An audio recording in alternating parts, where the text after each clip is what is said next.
بسم الله الرحمن الرحيم ياسين والقرآن الحكيم إنك لمن المرسلين على صراط مستقيم تنزيل العزيز الرحيم لتنذر قوما ما أنذر آباؤهم فهم غافلون لقد حق القول على أكثرهم فهم لا يؤمنون إنا جعلنا في أعناقهم أغلالا فهي إلى الأذقان فهم مقمحون وجعلنا من بين أيديهم سدا ومن خلفهم سدا فأغشيناهم فهم لا يبصرون وسواء عليهم أأنذرتهم أم لم تنذرهم لا يؤمنون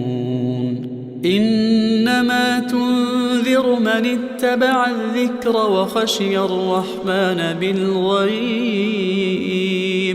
فبشره بمغفرة وأجر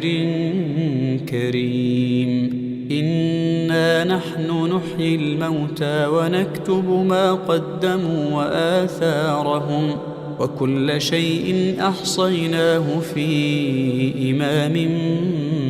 مبين واضرب لهم مثلا أصحاب القرية إذ جاءها المرسلون إذ أرسلنا إليهم اثنين فكذبوهما فعززنا بثالث فقالوا إنا إليكم مرسلون قالوا ما أنتم إلا بشر مثلنا وما أنزل الرحمن من شيء إن أنتم إلا تكذبون قالوا ربنا يعلم إنا إليكم لمرسلون وما علينا إلا البلاغ المبين قالوا إنا تطيرنا بكم لئن لم تنتهوا لنرجمنكم وليمسنكم منا عذاب أليم قالوا طائركم معكم أئن ذكرتم بل أنتم قوم مسرفون وجاء من أقصى المدينة رجل يسعى قال يا قوم اتبعوا اتبعوا من لا يسألكم أجرا وهم مهتدون وما لي لا أعبد الذي فطرني وإليه ترجعون أأتخذ من دونه آلهة إن يردني الرحمن بضر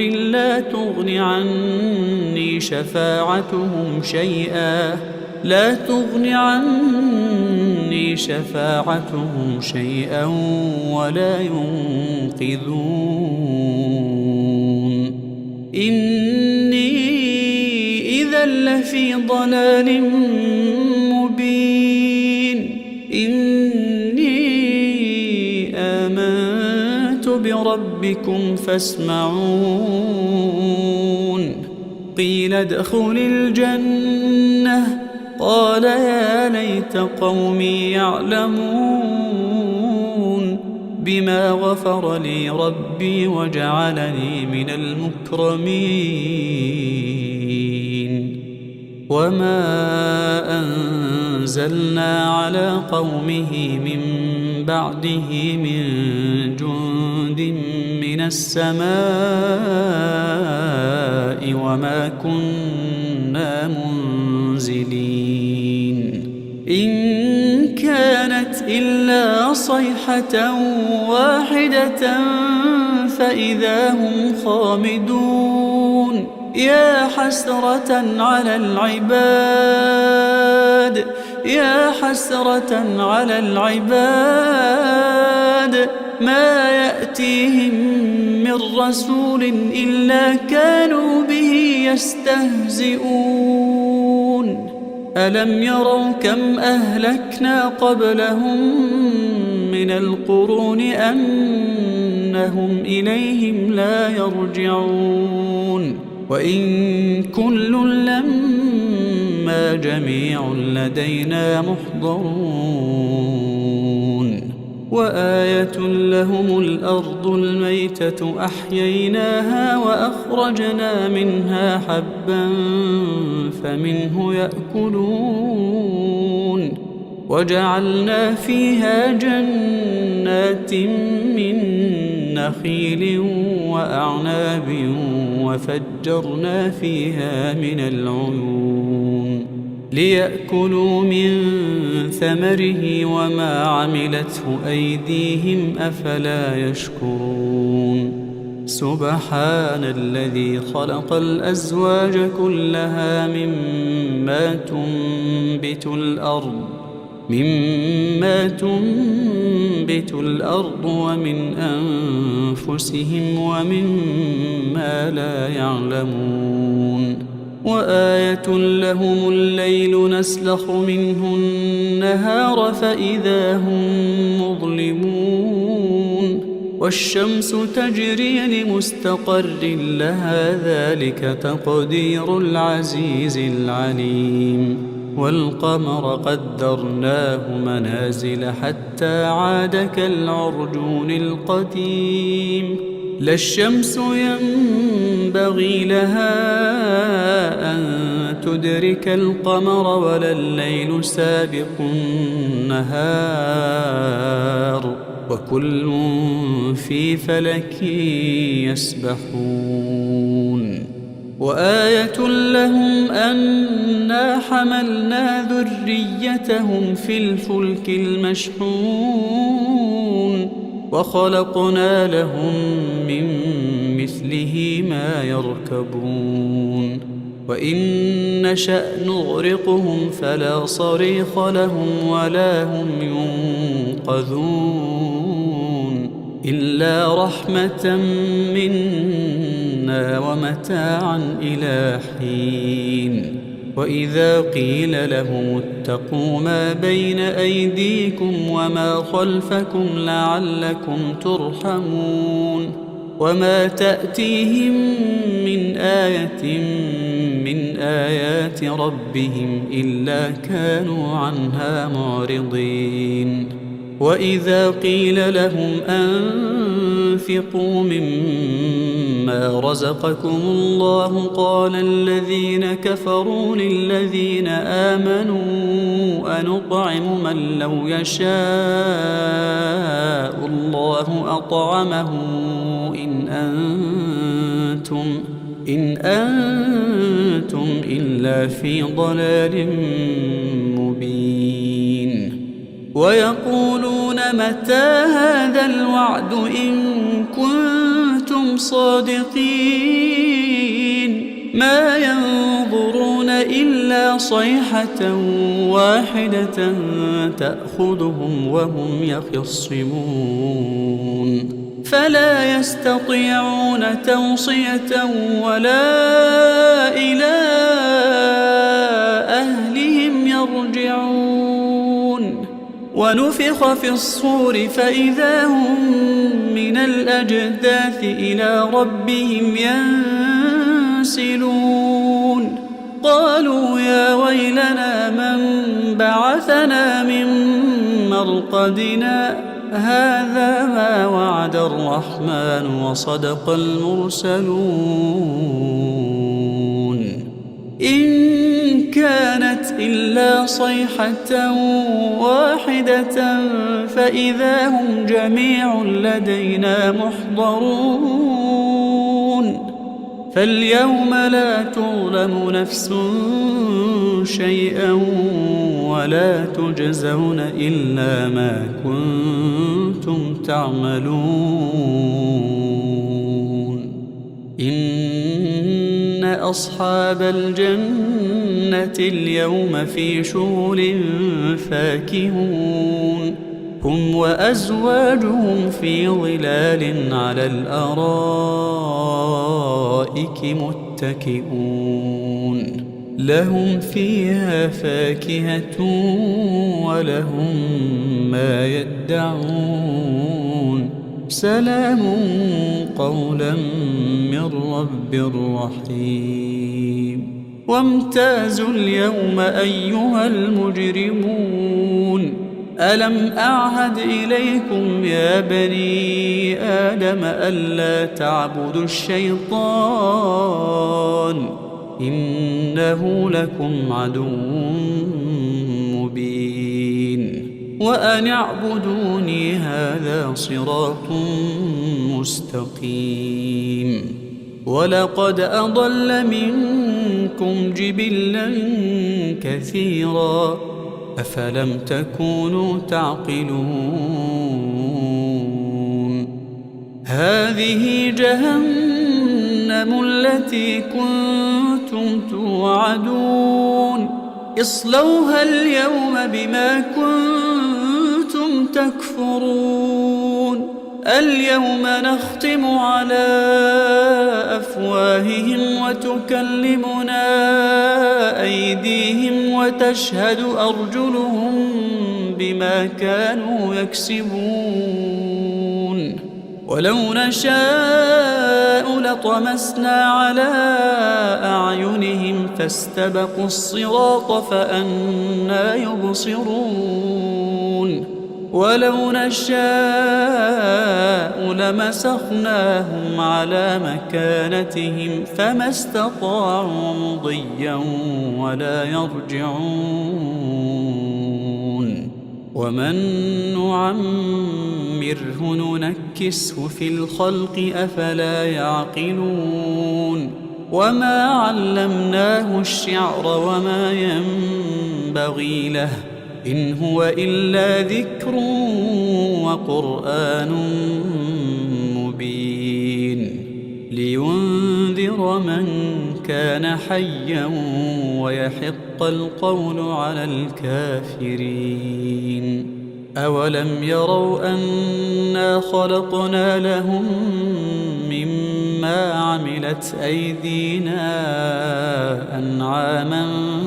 فهم لها مالكون وذللناها لهم فمنها ركوبهم ومنها يأكلون ولهم فيها منافع ومشارب أفلا يشكرون. واتخذوا من دون الله آلهة لعلهم ينصرون لا يستطيعون نصرهم وهم لهم جند محضرون. فلا يحزنك قولهم إنا نعلم ما يسرون وما يعلنون. أولم ير الإنسان أنا خلقناه من نطفة فإذا هو خصيم مبين. وضرب لنا مثلا ونسي خلقه قال من يحيي العظام وهي رميم قل يحييها الذي أنشأها أول مرة وهو بكل خلق عليم. الذي جعل لكم من الشجر الأخضر نارا فإذا أنتم منه توقدون. أوليس الذي خلق السماوات والأرض بقادر على أن يخلق مثلهم بلى وهو الخلاق العليم. إنما أمره إذا أراد شيئا أن يقول له كن فيكون. فسبحان الذي بيده ملكوت كل شيء وإليه ترجعون.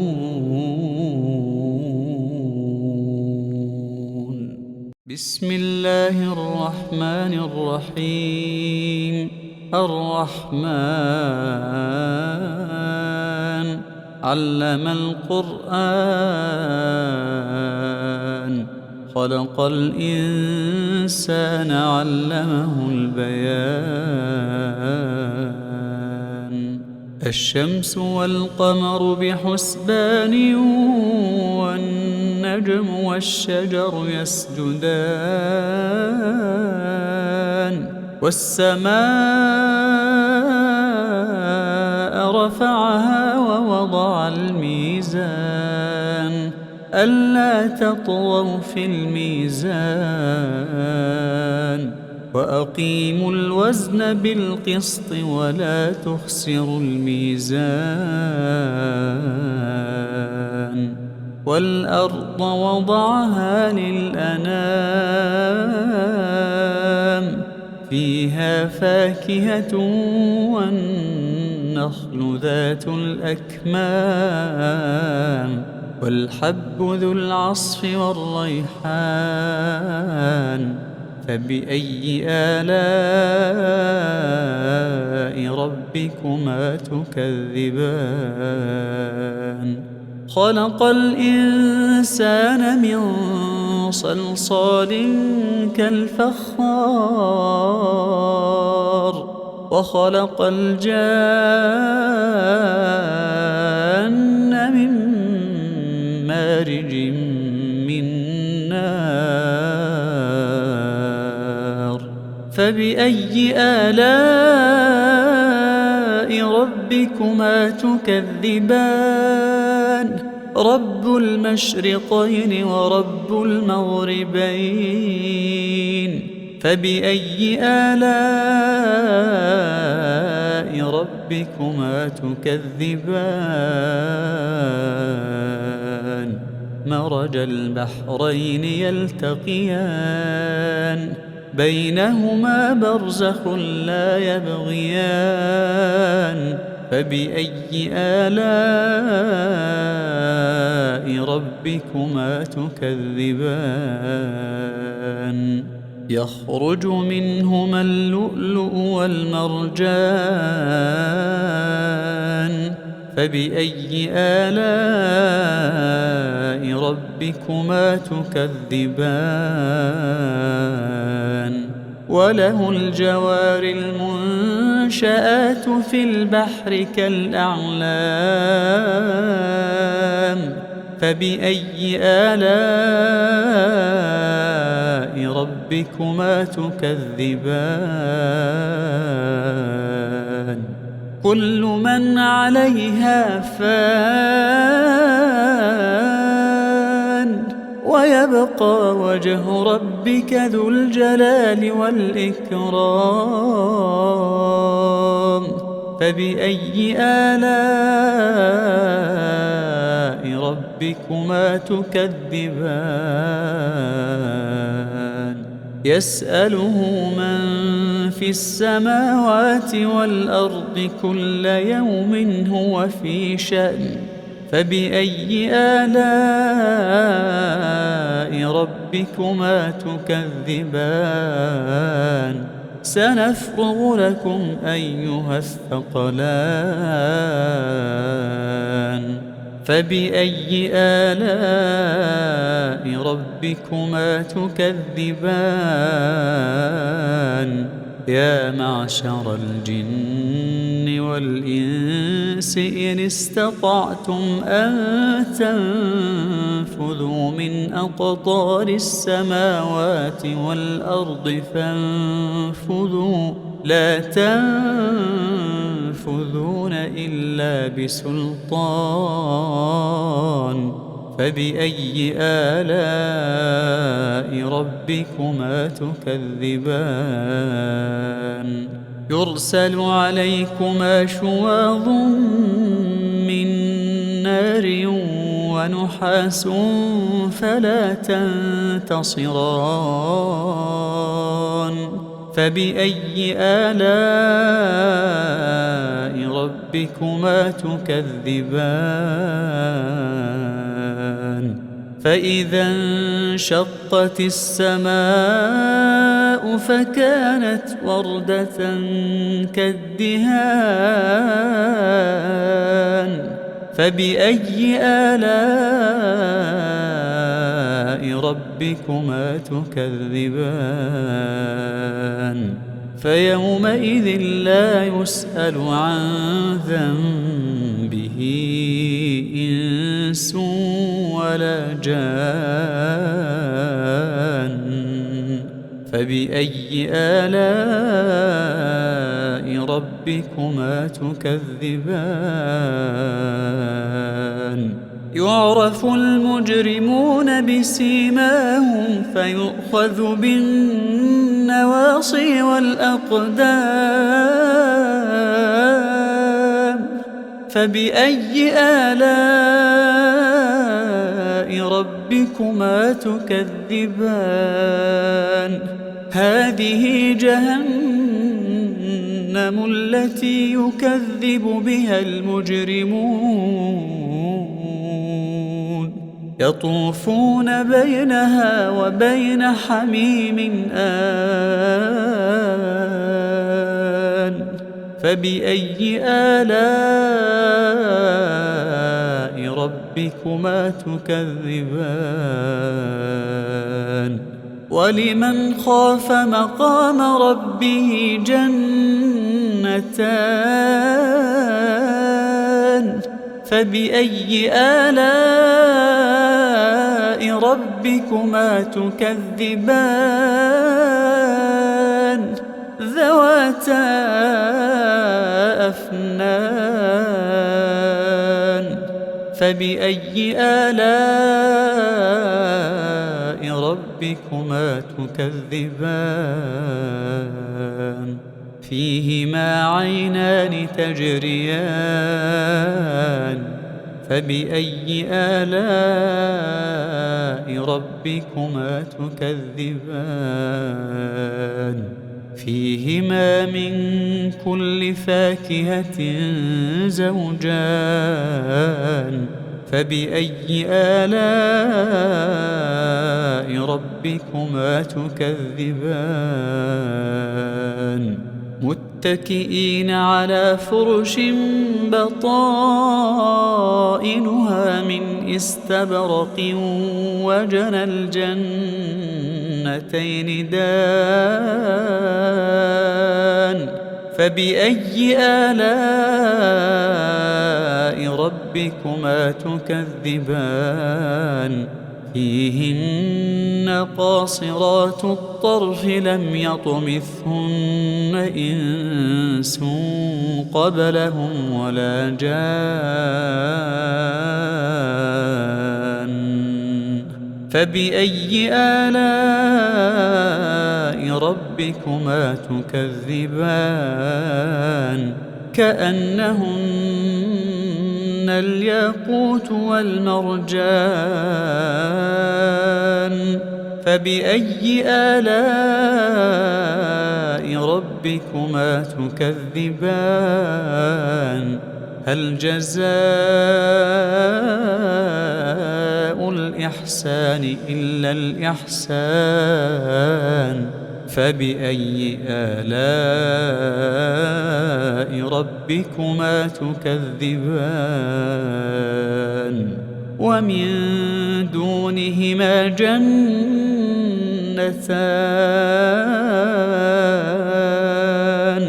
فبأي آلاء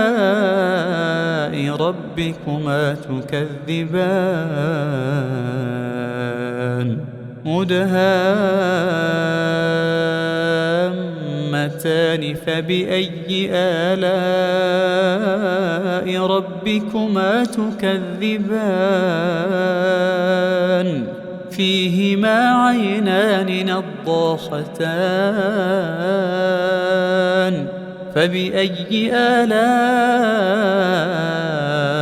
ربكما تكذبان فيهما فاكهة ونخل ورمان فبأي آلاء ربكما تكذبان فيهن خيرات حسان فبأي آلاء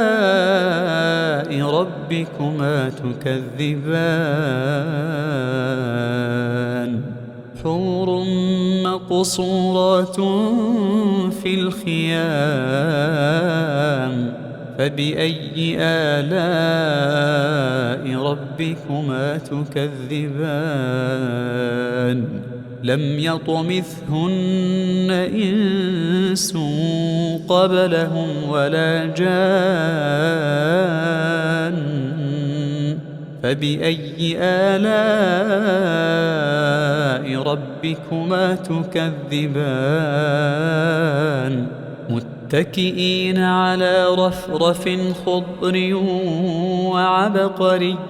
حسان فبأي آلاء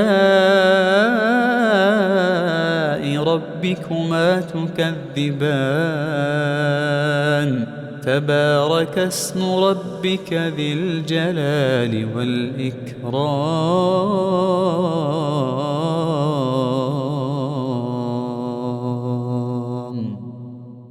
بسم الله الرحمن الرحيم إذا وقعت الواقعة ليس لوقعتها كاذبة خافضة رافعة إذا رجت الأرض رجا وبست الجبال بسا فكانت هباء منبثا وكنتم أزواجا ثلاثة فأصحاب الميمنة ما أصحاب الميمنة وأصحاب المشأمة ما أصحاب المشأمة والسابقون السابقون أولئك المقربون في جنات النعيم ثلة من الأولين وقليل من الآخرين على سرر موضونة متكئين عليها متقابلين يطوف عليهم ولدان مخلدون بأكواب وأباريق وكأس من معين لا يصدعون عنها ولا ينزفون وفاكهة مما يتخيرون ولحم طير مما يشتهون وحور عين كأمثال اللؤلؤ المكنون جزاء بما كانوا يعملون لا يسمعون فيها لغوا ولا تأثيما إلا قيلا سلاما سلاما وأصحاب اليمين ما أصحاب اليمين في سدر مخضود وطلح منضود وظل ممدود وماء مسكوب وفاكهة كثيرة لا مقطوعة ولا ممنوعة وفرش مرفوعة إنا أنشأناهن إنشاء فجعلناهن أبكارا عربا أترابا لأصحاب اليمين ثلة من الأولين وثلة من الآخرين وأصحاب الشمال ما أصحاب الشمال في سموم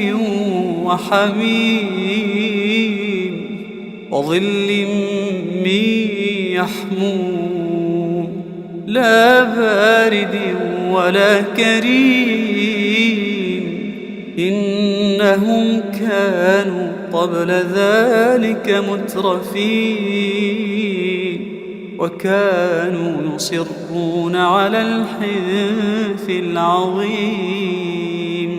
وكانوا يقولون أإذا متنا وكنا ترابا وعظاما أإنا لمبعوثون أو آباؤنا الأولون قل إن الأولين والآخرين لمجموعون إلى ميقات يوم معلوم ثم إنكم أيها الضالون المكذبون لآكلون من شجر من زقوم فمالئون منها البطون فشاربون عليه من الحميم فشاربون شرب الهيم هذا نزلهم يوم الدين نحن خلقناكم فلولا تصدقون أفرأيتم ما تمنون أأنتم تخلقونه أم نحن الخالقون نحن قدرنا بينكم الموت وما نحن بمسبوقين على أن نبدل أمثالكم وننشئكم فيما لا تعلمون ولقد علمتم النشأة الأولى فلولا تذكرون أفرأيتم ما تحرثون أأنتم تزرعونه أم نحن الزارعون لو نشاء لجعلناه حطاما فظلتم تفكهون إنا لمغرمون بل نحن محرومون أفرأيتم الماء الذي تشربون أأنتم أنزلتموه من المزن أم نحن المنزلون لو نشاء جعلناه أجاجا فلولا تشكرون أفرأيتم النار التي تورون أأنتم أنشأتم شجرتها أم نحن المنشئون نحن جعلناها تذكرة ومتاعا للمقوين فسبح باسم ربك العظيم فلا أقسم بمواقع النجوم وإنه لقسم لو تعلمون عظيم إنه لقرآن كريم في كتاب مكنون لا يمسه إلا المطهرون تنزيل من رب العالمين أفبهذا الحديث أنتم مدهنون وتجعلون رزقكم أنكم تكذبون فلولا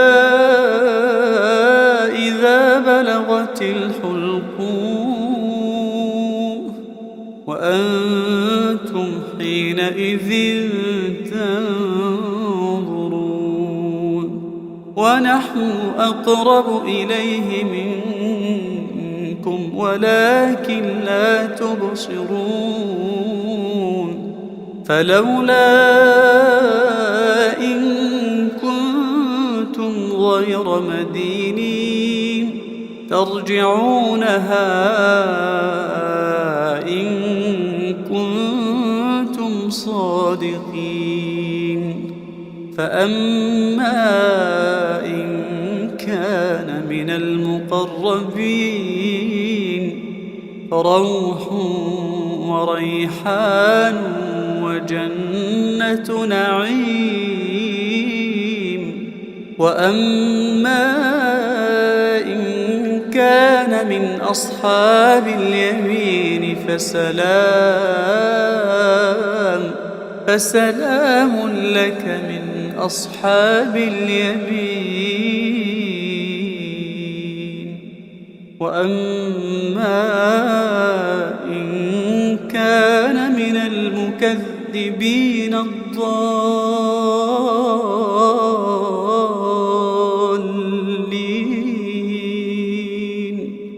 فنزل من حميم وتصلية جحيم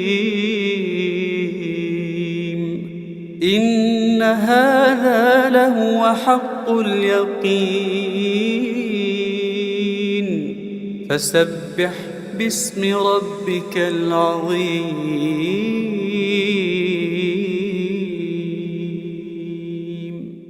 بسم الله الرحمن الرحيم تبارك الذي بيده الملك وهو على كل شيء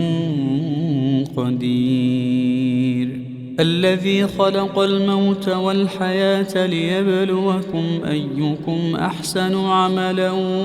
وهو العزيز الغفور الذي خلق 7 سماوات طباقا ما ترى في خلق الرحمن من تفاوت فارجع البصر هل ترى من فطور ثم ارجع البصر كرتين ينقلب إليك البصر خاسئا وهو حسير ولقد زينا السماء الدنيا بمصابيح وجعلناها رجوما للشياطين وأعتدنا لهم عذاب السعير وللذين كفروا بربهم عذاب جهنم وبئس المصير إذا ألقوا فيها سمعوا لها شهيقا وهي تفور تكاد تميز من الغيظ كلما ألقي فيها فوج سألهم خزنتها ألم يأتكم نذير قالوا بلى قد جاءنا نذير فكذبنا وقلنا ما نزل الله من شيء إن أنتم إلا في ضلال كبير وقالوا لو كنا نسمع أو نعقل ما كنا في أصحاب السعير فاعترفوا بذنبهم فسحقا لأصحاب السعير إن الذين يخشون ربهم بالغيب لهم مغفرة وأجر كبير وأسروا قولكم أو اجهروا به إنه عليم بذات الصدور ألا يعلم من خلق وهو اللطيف الخبير هو الذي جعل لكم الأرض ذلولا فامشوا في مناكبها وكلوا من رزقه وإليه النشور أأمنتم من في السماء أن يخسف بكم الأرض فإذا هي تمور أم أمنتم من في السماء أن يرسل عليكم حاصبا فستعلمون كيف نذير ولقد كذب الذين من قبلهم فكيف كان نكير أولم يروا إلى الطير فوقهم صافات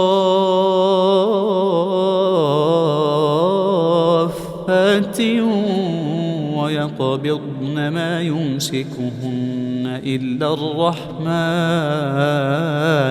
إنه بكل شيء بصير أمن هذا الذي هو جند لكم ينصركم من دون الرحمن إن الكافرون إلا في غرور أمن هذا الذي يرزقكم إن أمسك رزقه بل لجوا في عتو ونفور أفمن يمشي مكبا على وجهه أهدى أمن يمشي سويا على صراط مستقيم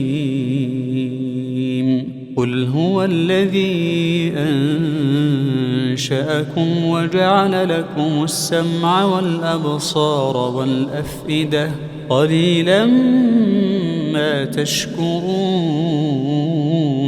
قل هو الذي ذرأكم في الأرض وإليه تحشرون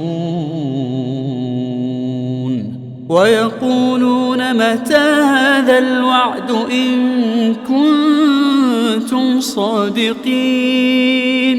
قل إنما العلم عند الله وإنما أنا نذير مبين فلما رأوه زلفة سيئت وجوه الذين كفروا وقيل هذا الذي كنتم به تدعون قل أرأيتم إن أهلكني الله ومن معي أو رحمنا فمن يجير الكافرين من عذاب أليم قل هو الرحمن آمنا به وعليه توكلنا فستعلمون من هو في ضلال مبين قل أرأيتم إن أصبح ماؤكم